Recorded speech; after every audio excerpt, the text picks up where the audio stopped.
So now let's talk about how. Couple quick stories. There's some good questions coming in. The way our Q&A works, by the way, is it pins the moderators who approve them. So they're approving them now. And the whole audience should go vote on them. Tell me what you want me to talk about so I answer the things that are most interesting to you. Um, and SR 1213, you can throw it into the Q&A and we'll get to it if we can. All right. And I see a lot of questions are showing up in there, which is great. So let me hit how real quick. All right. Story number 2. Amazon's a big place. It's in Seattle. There's lots of ski hills around here, and they all have tickets.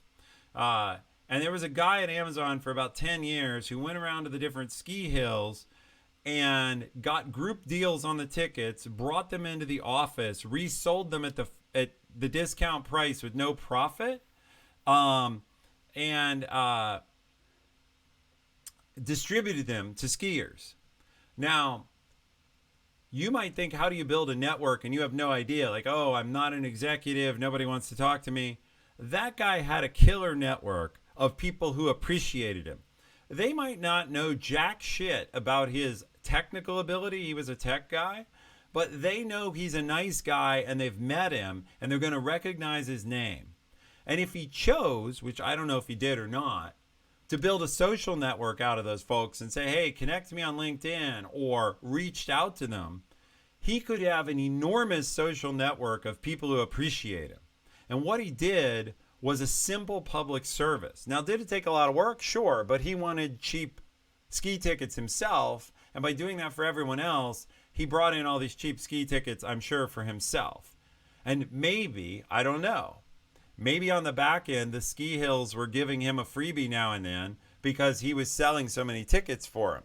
Maybe he wasn't, but maybe he had a racket where he was meeting everyone and getting free skiing himself. I don't know. Certainly, I would have tried that. I'd have said, like, look, I'm selling 100 tickets a weekend for you. What can you do for me? But that's just me. He may not have done that. I don't know. What I know is he got a ton of friends that way. So my point is, building a network doesn't have to be just socializing. And one of the questions is recommendations for an introvert. We'll get to that in a minute. But you don't have to be a win friends and influence people, Dale Carnegie, go into a room and work a bunch of people cold. Voice U says, hiring and training is an expensive part in running a business, so business owners don't want to make a mistake and invest into the wrong people. That is completely true. And that's why they like referrals. By the way, stat I can share, I think I can share, I don't think it's harmful. Broadly speaking, at both Twitch and Amazon, between 25 and 30% of the people hired come from referrals. So and I think that's going to be true at any decent sized company, and it's actually going to be higher at a startup. So up to a third of all people coming into a company had a referral. So if you want a shot at that third of jobs, you need a referral because there's a referral running against you for that job. All right. So generalizing the ski ticket point, you can build a network off anything that connects you to people. Clubs, sports, doing an open source project if you're technical that lets you meet people, giving away marketing services or advice, any skill you have or interest where you're an expert, you simply share it with people. So think of something you like to do and go do that with a lot of other people and put them in your network if they're people you'd like to know better and be able to call on.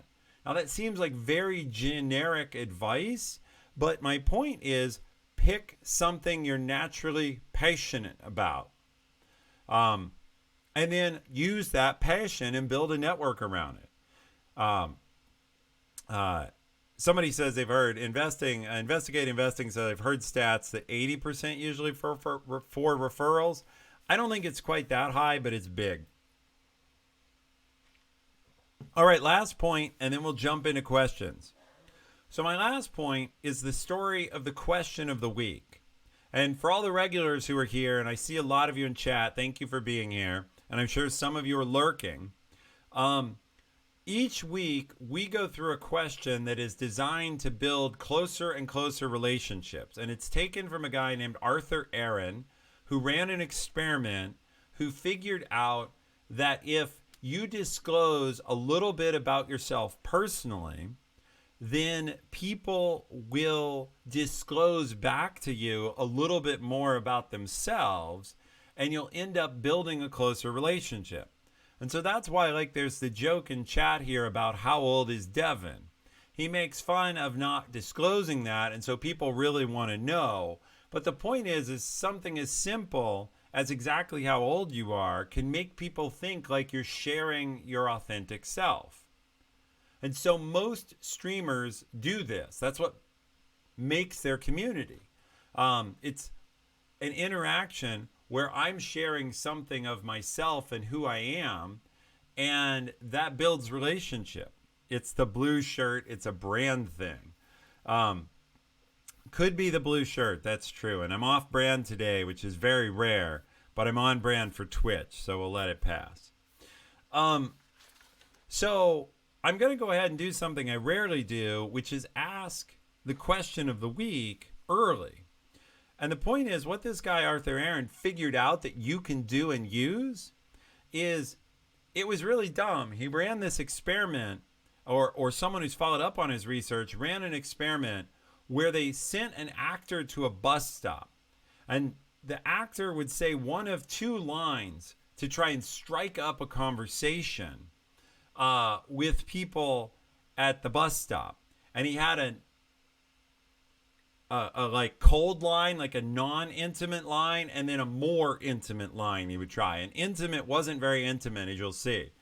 His first line he would try on people at the bus stop was something like, boy, it's been a long week. I'm really glad it's Friday. And he wouldn't ask a question, and he wouldn't disclose anything. He'd just say, oh, I'm so glad it's Friday. And then they recorded how many people engaged back or said something to him. And then his intimate self-disclosing line was like, wow, I've had a really hard week. What about you? And by sharing that he had had a hard week, and by saying, what about you? Massively more people engaged him. And that was considered intimate because, and obviously it's not very intimate or revealing about yourself, but the point is his number of people interested in him and who engaged him shot way up.